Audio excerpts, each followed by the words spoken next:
내 진정 사모하는 친구가 되시는 구주 예수님은 아름다워라. 산 밑에 백합화요 빛나는 새벽별 주님 영원할 길 아주 없도다. 청바지도 잘 어울리는 성도. 제가 오늘 퀴즈를 좀 준비를 했거든요. 근데 퀴즈를 준비하고 나서 보니까 뭔가 좀 오류가 생겼어요. 그래서 이해하시기 바랍니다. 그래도 어쨌든 간에 한번 퀴즈 한번 맞춰보세요. 예, 이 듣기 평가입니다. 옛날에 있었던 노래인데 아마 한 번쯤은 들어보시지 않았을까라는 그런 생각을 해요. 노래를 준비하지 않았습니다. 제가 직접 부르기 때문에. 또 참 이거 이상한 제가 그래서 노래를 준비할 걸 차라리. 옛날에 DJ DOC라고 하는 그 남자 그룹이 있었어요. 거기 보면 DOC와 춤을이라는 노래인데, 젓가락질 잘해야만 밥 잘 먹나요? 잘 모르시네요. 여기 보면 이히 하는데 하실 줄 알았더니. 자, 다시 한번. 젓가락질 잘해야만 밥 잘 먹나요?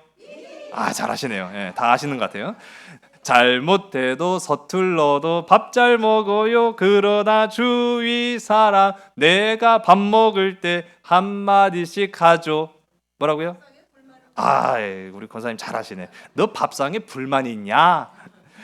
중간에 생략하고요. 청바지 입고서 회사에 가도 깔끔하기만 하면 괜찮을 텐데 여름 교복이 반바지라면 깔끔하고 시원해 괜찮을 텐데 춤을 추고 싶을 때는 춤을 춰요. 할아버지 할머니도 춤을 춰요. 그깟 나이 무슨 상관이에요. 다 같이 춤을 춰봐요. 이렇게 하는 노래가 있어요.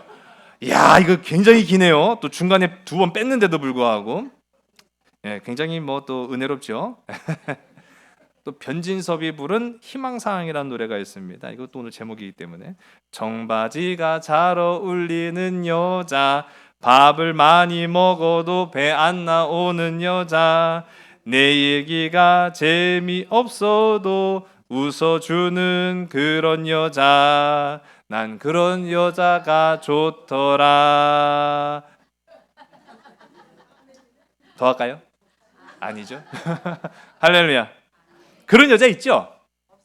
나예요 하고 할 줄 알았더니 저예요. 저 밥 먹어도 배 안 나오거든요. 막 하면서 좀 우스갯소리로 준비한 건 아니고요. 제가 이제 옛날 노래고 또 서로 다른 노래이지만은 이 두 노래에 공통적으로 등장한 옷이 뭡니까? 제가 오늘 맞추시는 분들 상 드리려고 했더니 이구동성으로 말씀하셔갖고 우리 점심 때 국수 맛있게 드시고 가세요. 바로 청바지죠.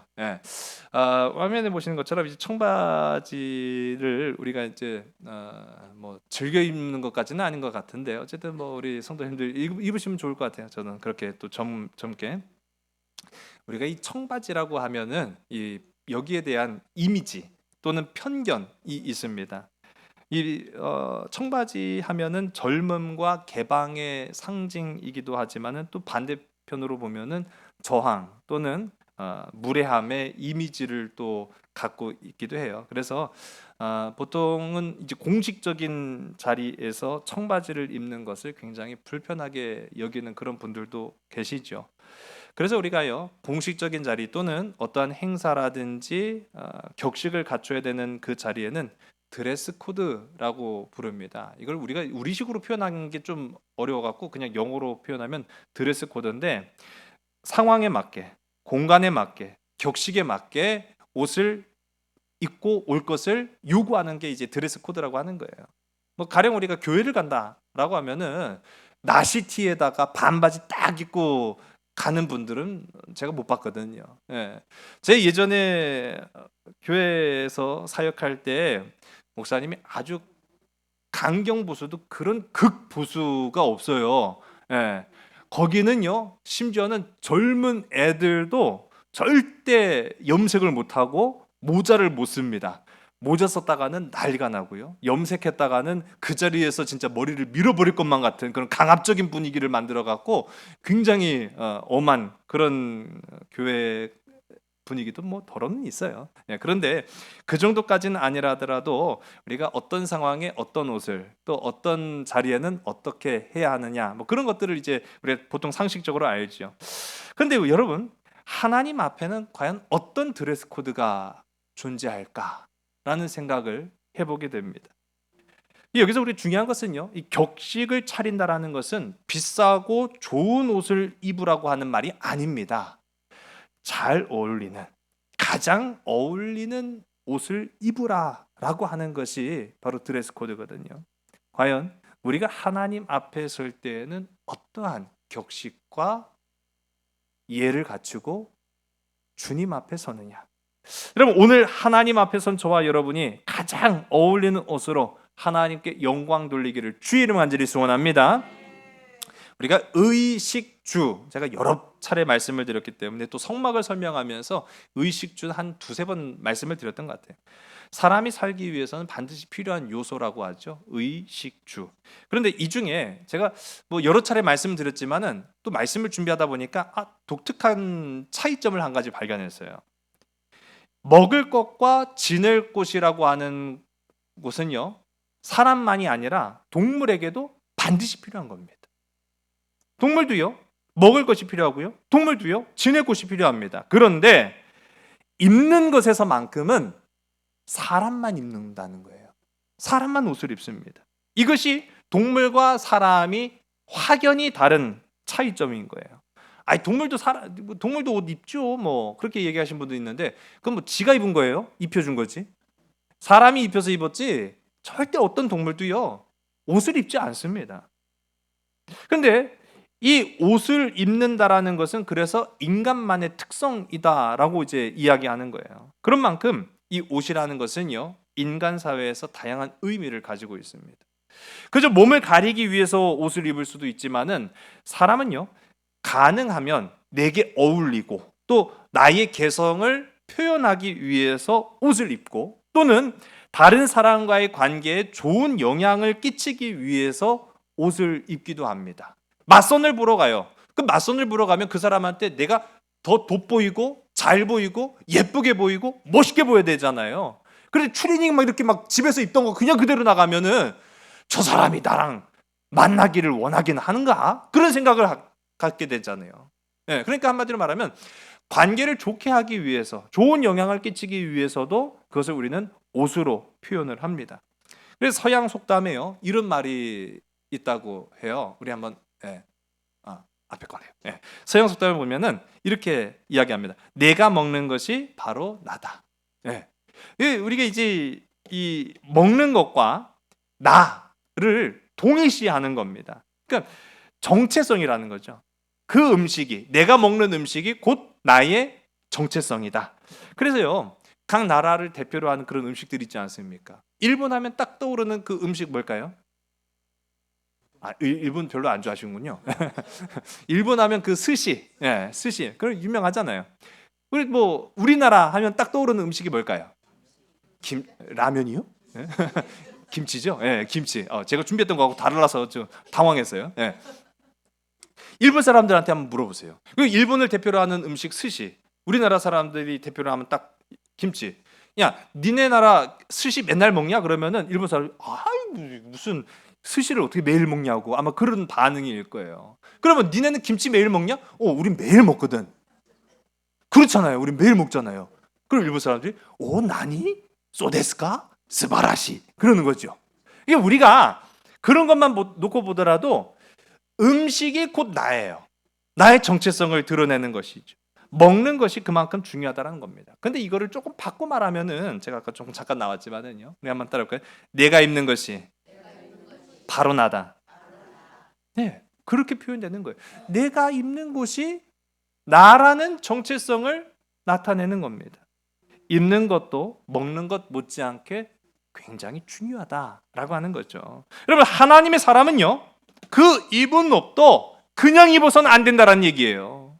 여러분, 오늘 입고 오신 옷 한번 둘러보시고 옆에 계신 분들 어떻게 입고 왔나 이렇게 한번 쭉 한번 이렇게 살펴보시고 한번 보세요. 잘 입고 왔어요? 감사합니다. 단순히 오늘 말씀은요, 내가 입고 온 그 옷에만 초점을 맞추는 게 사실은 아니에요. 그 의미를 좀 한번 살펴보기를 원합니다. 지금까지 우리는요, 하나님의 임재를 상징하는 성막에 관해서 쭉 한번 살펴봤습니다. 이제 오고 가는 그 말씀이 왔다 갔다 하긴 했습니다만은 이제 전체적으로 성막과 그 성막 안의 기물들과 그것이 나타내는 상징과 그것이 오늘 우리에게 어떠한 의미를 주고 있는가라는 것을 좀 살펴봤는데, 이제 오늘 우리가 함께 나눌 말씀은요, 그 안에서 성막 안에 머무는 사람들, 그 사람들이 어떻게 옷을 입었느냐, 그거를 이제 좀 살펴보려고 해요. 그러한 어떻게 보면 이제 그 사람들을 우리는 일컬어서 제사장이라고 부르죠. 제사장들의 의복에 관한 규정을 말씀하시는 부분이 오늘 우리가 함께 읽은 이 본문의 말씀입니다. 우리 1절서부터 우리 3절까지의 말씀이지요. 우리 함께 읽습니다. 너는 이스라엘 자손 중 내 형 아론과 그 아들들 곧 아론과 아론의 아들들 나답과 아비후와 엘르아살과 이다마를 그와 함께 내게로 나오게 하여 나를 섬기는 제사장 직분을 행하게 하되 내 형 아론을 위하여 거룩한 옷을 지어 영화롭고 아름답게 할지니 너는 무릇 마음에 지혜 있는 모든 자 곧 내가 지혜로운 영으로 채운 자들에게 말하여 아론의 옷을 지어 그를 거룩하게 하여 내게 제사장 직분을 행하게 하라. 아멘. 화면에 보시고 또 우리 주보에도 제가 표지로 좀 했습니다만은 보시면은 제사장의 옷입니다. 특히 오늘 이제 이 화면 속에 나타나는 그림은 대제사장의 옷이에요. 하나님은 모세에게 이스라엘 자손들 가운데 아론과 그의 아들들을 불러서 제사장의 직분을 맡기셨습니다. 이때 아론이 입게 될 옷이 바로 거룩한 예복, 우리 히브리어로 말하면 비그데 코데시라고 이제 부르는 이 옷을 입히셨어요. 제사장의 이 옷은요, 화려하고 비싸고 좋은 재료로 만든 것이 맞습니다. 그런데 이는요, 결코 자기를 드러내고 자랑하기 위해서가 아니라 하나님의 명령하신 대로 그 성소라고 하는 거룩한 공간과 성막 바깥의 세속을 구별하기 위해서 그렇게 하신 거예요. 앞서 이야기한 것처럼 그 옷이 곧 제사장의 정체성을 나타낸다라고 하는 것이죠. 또 말씀을 우리가 함께 1절서부터 14절까지 읽어봤지만 말씀만 읽어서는 사실은 이게 머릿속에 잘 그려지지 않거든요. 과연 제사장들이 어떤 옷을 입었고 우리가 겉으로 드러나는 상태는 저런 상태인데 과연 어떻게 옷을 입었고 그 속에는 어떤 옷들을 입었는지를 잘 모르죠. 이 영상을 통해서 한번 살펴보도록 하겠습니다. 네, 우리 화면에 보시면은요, 속바지를 입고요, 그 위에 이제 반포 속옷을 입습니다. 그리고 파란색 실로 짠 겉옷을 그 위에 걸치죠. 술이 달려 있음을 잘 보세요. 그리고 그 위에다가 이제 에봇을 입게 됩니다. 그 에봇은 이제 우리가 오늘 말씀 가운데 등장하는 대제사장만 입는 것이고 그 속에 우림과 둠밈을 넣습니다. 자, 그리고 나서 이제 머리에는 관을 쓰게 돼요. 머리를 정돈하고 그 위에 여호와께 성결이라고 쓰여진 이제 금으로 만든 이제 패를 이제 머릿속에 두르게 됩니다. 이게 이제 에봇을 입는 대제사장의 복장 규정이에요. 뭐 어떻게 보면 뭐 그렇게 복잡하지도 않아요. 이제 눈으로 보면은 이런데 이거를 이제 말씀으로 옮기니까 오늘 우리가 함께 읽은 이 본문의 말씀이 되는 거예요. 중요한 것은요, 이게 28장 전체에 이제 언급이 되고 있습니다. 고대 근동에서는 옷이 곧 신분이었습니다. 옷이 상징하는 것이 상당히 많았는데 그 중에 하나는 그 사람의 신분, 그리고 그가 가진 권위, 색깔로도 표시할 수 있고요, 옷이 가지고 있는 재질로도 그 사람이 어떠한 신분을 가지고 있느냐라는 것을 알 수가 있어요. 그런데 특별히 오늘 우리가 함께 읽은 이 본문 속에 나타나는 제사장, 특히 아론이 입었던 대제사장이 입는 에봇이라고 하는 것은 좀 더 특별해요. 더 어떻게 보면 더 어떻게 굉장히 독특하게 만든 구조로 된 옷을 입는 거죠. 에봇에 관해서는요, 금실과 청색, 자색, 홍색 실과 가늘게 꼰 배실로 만들고 또 그 가운데에는 12지파를 상징하는 12개의 보석들이 가로 3줄, 세로 4줄로 장식한 흉패, 이 가슴에 흉패를 답니다. 이 보석들이 이제 이후로도 쭉 나오는데요. 이 보석들의 이름을 보면은 생소한 것들도 굉장히 많아요. 저 처음 들어본 것도 굉장히 많거든요. 그런데 이 보석들의 이름만 가지고는 그게 무슨 의미를 상징하는지는 우리가 추측하기는 좀 어렵습니다. 중요한 것은요, 이 옷이 제사장의 매우 특별하고 매우 정말로 중요한 권위를 상징적으로 보여준다라는 것이 중요한 부분입니다. 또 이 에봇을 통해서 하나님의 개성이 그 옷에 나타나고 있다라는 것을 설명을 하는 거예요. 굉장히 자기 개성을 드러낸 옷이죠. 근데 누구의 개성이에요? 사람의 개성이에요? 이게 하나님의 개성이에요. 이 에봇이라고 하는 것은요, 그 옷 자체가 하나님의 특성과 개성을 드러내는 옷이지 아론의 특성을 드러내는 옷은 아닙니다. 반대로 우리가 어떤 경우에는 그 한 사람 한 사람 개개인의 특성과 개성을 잠재우기 위해서 일부러 옷을 입히는 경우도 있어요. 그거를 우리는 뭐라고 부릅니까? 유니폼이라고 불러요. 영어식으로 이야기하면 유니폼. 근데 이 유니폼의 의미가 굉장히 재밌어요. 화면 보시면은 이 유니폼이라고 하는 말은요, 라틴어로 이 하나라고 하는 말의 우누스와 형태라고 하는 말의 포르마를 합친 단어가 이제 나중에 우누스 포르마라고 불렀던 게 이제 영어로는 유니폼 이렇게 발전이 된 거예요.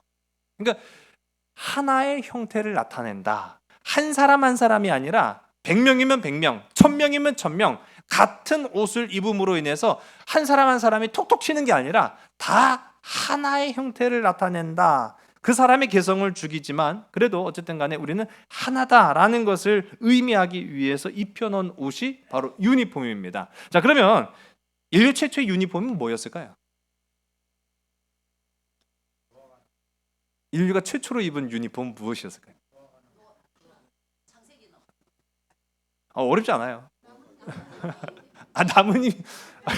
아니, 오늘 제가 정말 예상하지 못했던 답이 나와가지고 인류 최초의 유니폼은 군복이었어요. 군복. 군복입니다. 이 군복이 그리스의 그 호르마라고 하는 그런 그 병을 보면은요, 군복 입은 병사들의 모습을 그려놓은 이제 모습들이 나오죠. 군복은 이제 사람들의 개인적인 특성을 나타내는 것이 아니기 때문에 그렇게 유니폼을 입힙니다. 그런데 오늘날에는 이 유니폼이 다양하게 사용되죠. 교복도 유니폼일 수 있고요. 직장에서 입는 옷들도 유니폼일 수 있고, 또 보면은 대표적인 게 이 운동선수들이 입는 유니폼이 대중적이라고 말할 수 있어요. 근데 이렇게 개성을 감추기 위해서 입혀놓은 유니폼이 오늘날에는요, 그 값어치가 상당하다라는 거예요. 상당하다라는 거죠. 세상에서 가장 값비싼 옷이 무엇일까라고 살펴봤더니요, 세상에 명품 옷도 아니고 유니폼이더라고요. 그럼 도대체 유니폼이 얼마나 비싸길래 값비싸냐라고 했는데요. 혹시 여러분 축구 좋아하십니까? 이 유니폼이 비싼 데는 그만한 이유가 있어요. 그 옷에다가 무엇을 새겨 넣느냐에 따라서 값어치가 달라지더라고요. 한마디로 말하면 옷이 곧 광고판인 셈입니다. 뭐 축구 좋아하시는 분들은 아시겠습니다만은 전 세계 축구인들이 막 열광하는 그런 경기들이 몇몇 있어요. 그 중에 이제 영국의 축구 경기인 프리미어 리그라고 하는 그 경기가 있는데요. 여기 보면은요, 전 세계 시청자가 이 축구 경기를 위해서 한 순간에 막 그 TV를 켜고 쳐다보는 시청자가 6억 명이 넘는다는 거예요. 6억 명. 그러니까 여기에 들어가는 돈도, 그리고 여기에서 창출되는 수입도 상당하다라는 걸 우리가 알 수 있죠. 그래서 한마디로 말하면은 광고를 따내기 위해서 경기하는 선수들의 유니폼에다가 그 제품 또는 그 회사의 옷을 이제 새겨 넣는 겁니다. 글씨를 새겨 넣는 겁니다. 아마 여기에 이제 새겨 넣기 위해서 기업들 간의 경쟁도 상당한 걸로 알고 있어요. 뭐 우리식으로 말하면 대한항공이죠. 아랍에미리트에 보면은요, 이 아랍에미리트 항공이 있습니다. 근데 이 아랍에미리트 항공이 굉장히 돈이 좀 많은 것 같아요. 영국의 아스널이라고 하는 축구팀, 그리고 스페인의 레알 마드리라고 하는 이 축구팀, 이 두 팀에다가 자신의 항공사 이름을 선수들의 유니폼 가슴에 새겨 넣었어요.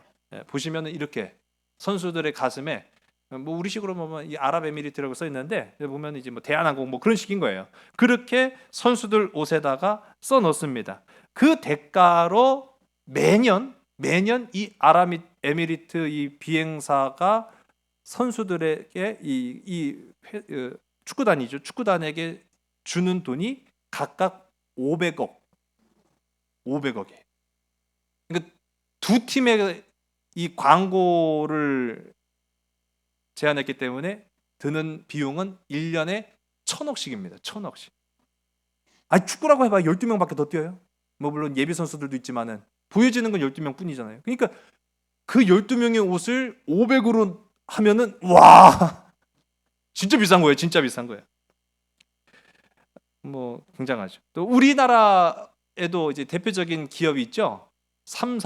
삼성도 영국의 축구팀인 첼시에 뭐 지금은 하고 있는지 모르겠어요. 전에 이제 이 유니폼에다가 삼성을 새겨 놓습니다. 이렇게. 예. 그런데 드는 비용이 1년에 300억. 예. 별로 안 놀라시네. 아까 벌써 500억이 나왔으니까 300억 정도는 뭐 굉장하죠. 예. 옷에다가 글씨만 새겨 넣는데도 이렇게 비싸요. 여러분, 여러분들의 옷에는 무엇이 새겨져 있습니까? 이게 참 중요한 부분이거든요. 여러분들이 입고 다니는 옷에는 무엇이 새겨져 있습니까? 무엇이 새겨져야 정말 명품이 될까요? 예, 정답만을 말씀하시니까 재미가 없네요. 성경은 말하고 있죠. 오직 말씀을 새기라고요. 신명기 6장 5절과 우리 6절의 말씀을 화면을 보시고 함께 읽습니다. 너는 마음을 다하고 뜻을 다하고 힘을 다하여 내 하나님 여호와를 사랑하라. 오늘 내가 내게 명하는 이 말씀을 너는 마음에 새기고 아멘. 마음에 새기라는 거예요. 여러분, 우리가 마음에 새긴 이 말씀은요. 300억, 500억, 1000억가는 비교도 안 될 만큼 값어치가 있는 거예요. 여러분 그런 사람들 막 부러워하지 마세요. 우리가 입은 이 말씀의 옷, 이것이 정말로 귀한 거예요. 생명을 구원하는 말씀이 되고요. 영혼을 살리는 말씀의 옷이 된다라는 거죠. 마음의 옷에 말씀을 새기는 자가 복이 있는 줄로 믿으신 여러분 되시길 주의 이름 간절히 소원합니다. 우리가 이제 6절서부터 14절까지의 말씀들을 이제 쭉 나머지 살펴보면은 에봇에 관해서 아주 중점적으로 다루고 있어요. 이 네 가지로 구성이 되어 있는데요. 몸체, 두 어깨끈, 멜빵, 화려하게 장식된 띠, 그런 식으로 이제 화면에도 보면은 이 에봇을 입은 대제사장 아론의 모습이 표현이 되어 있습니다. 근데 그림으로 이렇게 보았고 아까 전에 영상으로도 좀 봤습니다만은 사실은 이걸 두 눈으로 이 하나님 시대에 구약 성경 시대의 제사장을 두 눈으로 본 사람들은 존재하지 않아요.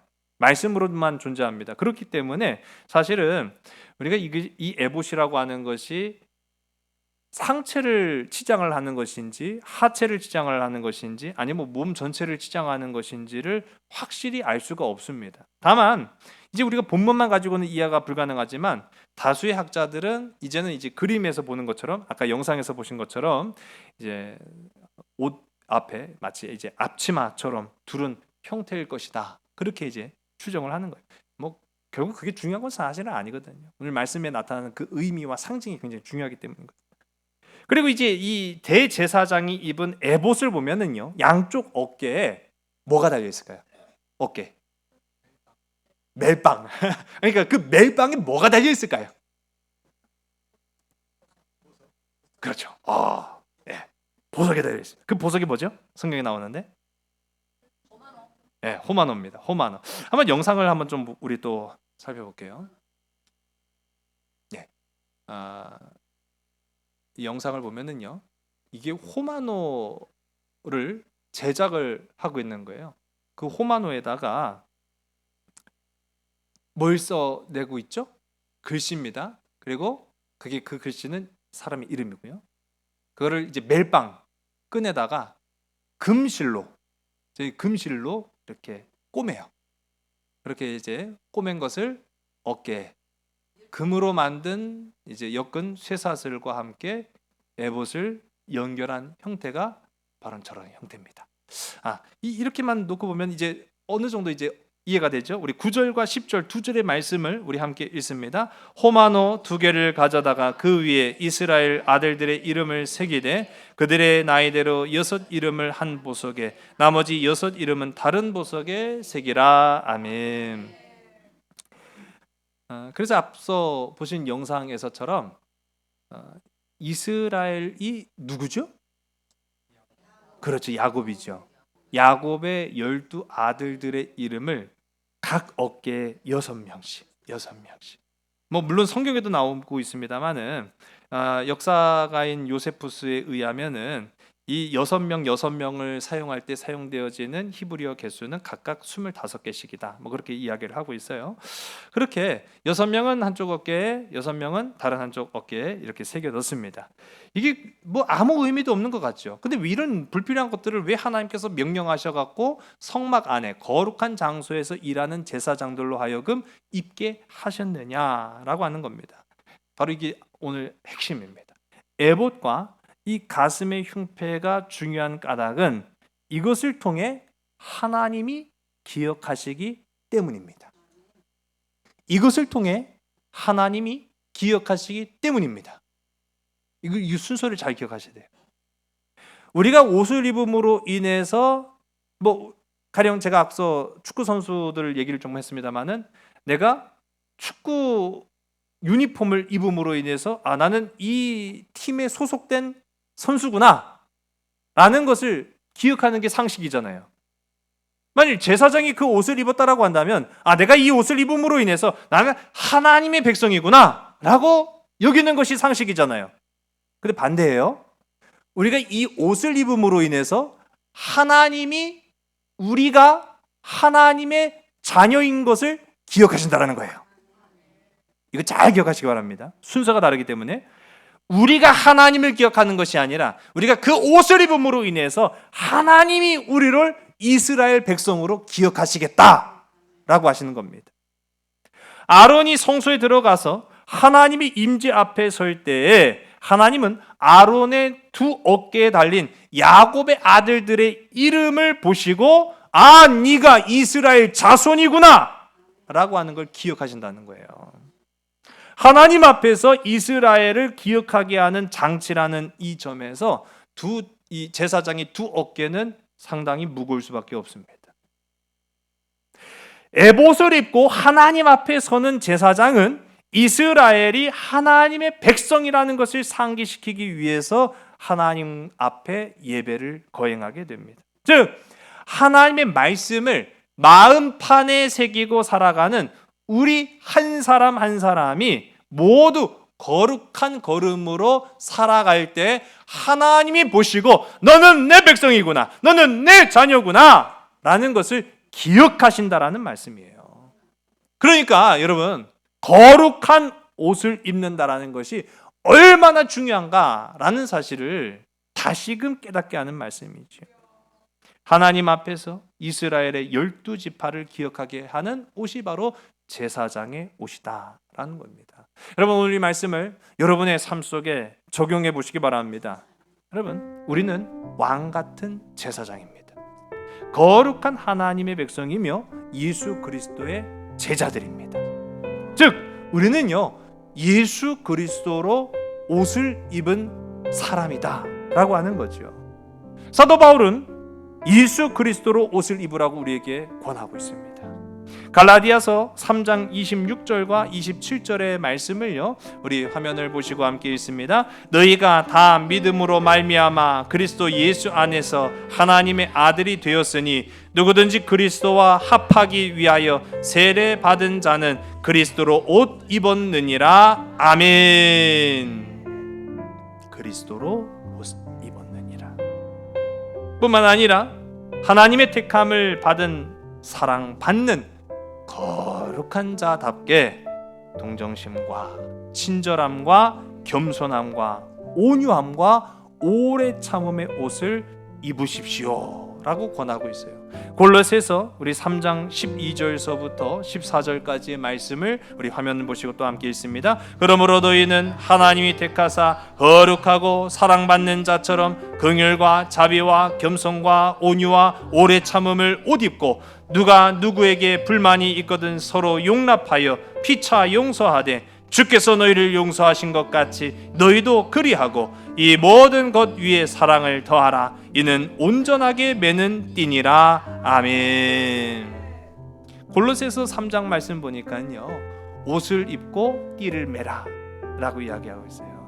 마치 제사장의 그 거룩한 옷을 입고 대제사장만이 할 수 있는 에봇의 띠를 너희는 매는데, 그것이 의미하는 것이 무엇이냐? 그 옷을 입음으로 너희는 거룩한 하나님의 자녀로 기억될 것이고, 너희가 바로 하나님께서 사랑받는 자처럼 긍휼과 자비와 겸손과 온유와 오래 참음으로 사람들에게 그렇게 행동하며 살아간다면 너는 바로 예수 그리스도의 제자가 된다 라고 이야기하고 있습니다.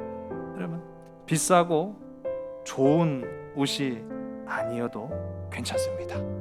심지어는 청바지여도 상관이 없습니다. 뭐 바라기는 할 수만 있으면 청바지 입고 한번 교회 오세요. 멋있게 입고 오시기 바랍니다. 제가 칭찬해 드릴게요. 잘 입고 오셨네요. 상관이 없습니다. 오직 우리 마음에 새겨진 말씀으로 인해 하나님께서 우리를 사랑하는 자로 기억하는, 그래서 거룩한 옷을 입고 세상 가운데에서 하나님의 백성다운 삶을 살아가는 믿음의 지체가 되시기를 주의 이름 간절히 소원합니다. 청바지도 잘 어울리는 성도, 국수만 먹어도 행복하게 웃는 성도, 설교가 재미없어도 가서 복음 전하는 그런 성도, 난 그런 성도가 좋더라. 난 그런 교회가 좋더라. 할렐루야. 기도하겠습니다. 하나님 참 감사합니다. 우리를 거룩하고 아름다운 백성으로 구별하시고 이 세상 가운데에서 하나님의 말씀과 뜻을 온전히 지킬 자로 택하여 부르시니 참으로 감사합니다. 우리가 이 세상 살아갈 때에 하나님의 택함을 받은 사랑받는 자처럼 이웃에게 동정과 친절과 겸손과 온유와 오래 참음의 행위로서 예수 믿는 자로서의 아름다운 행실을 나타내고 하나님이 보시기에 사랑받는 거룩한 백성으로 기억되어서 축복의 문을 여는 말씀의 길을 걸어가는 우리 모든 삼손 가족들이 다 되게 인도하여 주시옵소서. 한 주일도 주님의 온전하심을 의지하며 세상을 향해 나아갑니다.